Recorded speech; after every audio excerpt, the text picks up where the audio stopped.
Hi hello అందరికీ నమస్తే. Welcome to my channel. ఈరోజు ప్రాన్స్ తోటి కర్రీ చేసి చూపిస్తాను. అది కూడా సింపుల్గా ఈజీగా చేసుకోవచ్చు.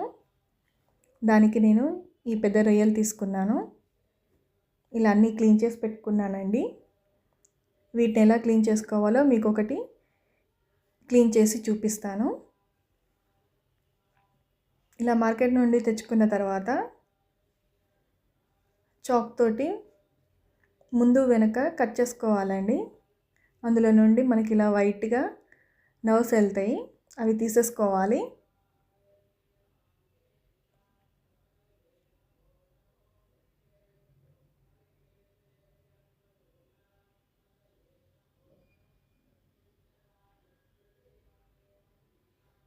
ఈజీగా క్లీన్ చేసుకోవచ్చండి. ఇలానే అన్నీ నేను క్లీన్ చేసి పెట్టుకున్నాను.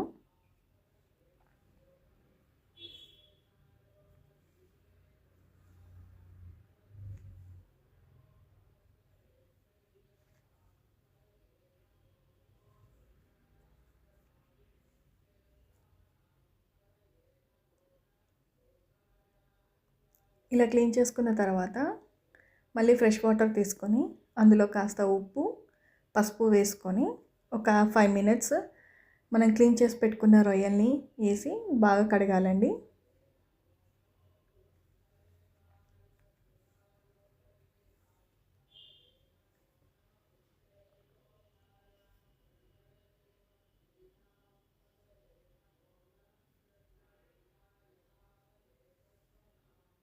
ఇలా కడిగిన తర్వాత ఫస్ట్ వీటిని ఫ్రై చేసుకుందామండి. అందుకు ఒక ప్యాన్ పెట్టుకొని అందులో మనం వాష్ చేసి పెట్టుకున్న రొయ్యల్ని వేసుకోవాలి. ఇప్పుడు అందులో కాస్త పసుపు, ఉప్పు వేసి ఫ్రై చేసుకోవాలి. వాటర్ ఏమీ యాడ్ చేయాల్సిన అవసరం లేదు, అందులో నుంచే వాటర్ వస్తాయి. ఆ వాటర్ అంతా ఎగిరిపోయేదాకా మనం ఫ్రై చేసుకోవాలి.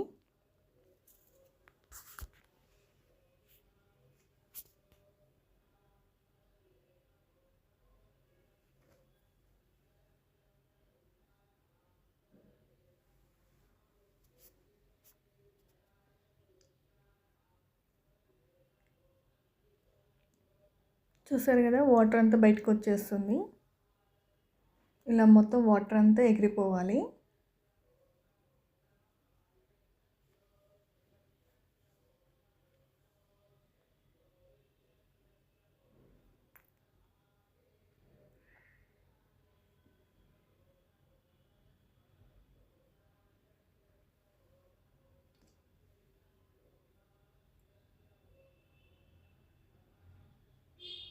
ఇప్పుడు స్టవ్ పైన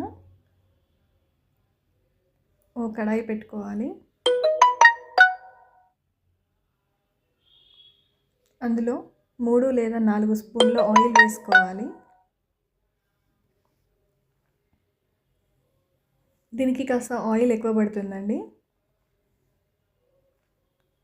2 లేదా 3 మీడియం సైజు ఉల్లిపాయల్ని ఇలా సన్నగా చాప్ చేసుకొని వేసుకోవాలి.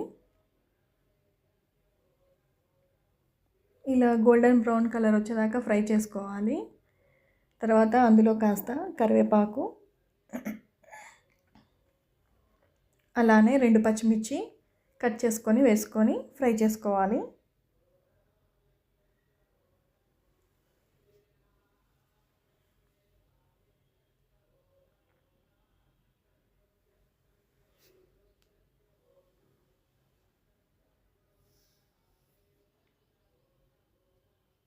ఇలా ఫ్రై చేసుకున్న తర్వాత ఒక స్పూన్ అల్లం వెల్లుల్లి పేస్ట్ కూడా వేసుకొని పచ్చివాసన అంతా పోయేదాకా ఫ్రై చేసుకోవాలి.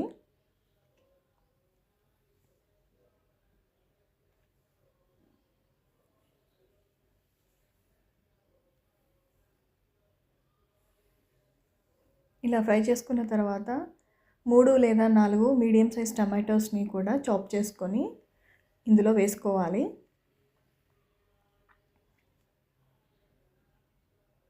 ఇదంతా బాగా మిక్స్ చేసుకోవాలి. టమాటా అంతా మెత్తబడేదాకా మూత పెట్టేసుకొని మగ్గించుకుంటూ కలుపుకోవాలి. ఇప్పుడు ఇందులో మసాలాలు యాడ్ చేసుకుందాము. ఒక స్పూన్ పసుపు, 1½ స్పూన్ కారం, 1 స్పూన్ ధనియాల పౌడర్, అలానే మీ రుచికి తగినంత ఉప్పు వేసుకొని కలుపుకోవాలి.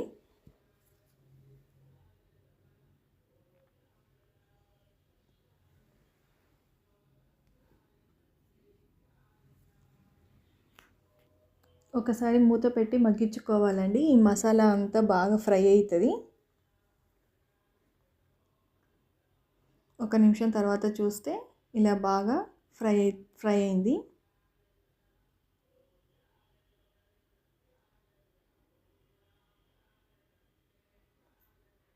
ఇప్పుడు ఇందులో మనము ఉడికించి పక్కకు పెట్టుకున్నాం కదా, ఆ రొయ్యల్ని ఇందులో వేసుకోవాలి. బాగా మిక్స్ చేసుకొని ఒక 2 మినిట్స్ మూత పెట్టి మగ్గించుకోవాలి.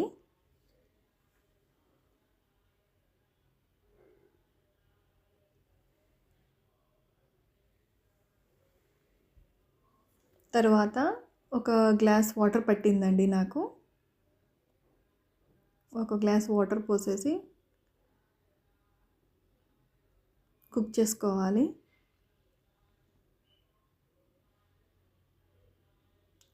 ఇప్పుడు ఇందులో కాస్త గరం మసాలా, పైనుండి కొత్తిమీర చల్లుకుంటే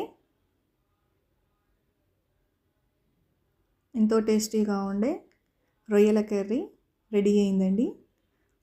మీకు నా ఛానల్ కనుక నచ్చినట్లయితే లైక్ చేయండి, షేర్ చేయండి, సబ్స్క్రైబ్ చేసుకోండి.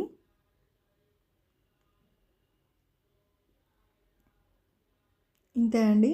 దీన్ని వేడివేడి అన్నంతోనే సర్వ్ చేసుకుంటే ఎంతో రుచిగా ఉండే రొయ్యల కర్రీ రెడీ అయ్యింది.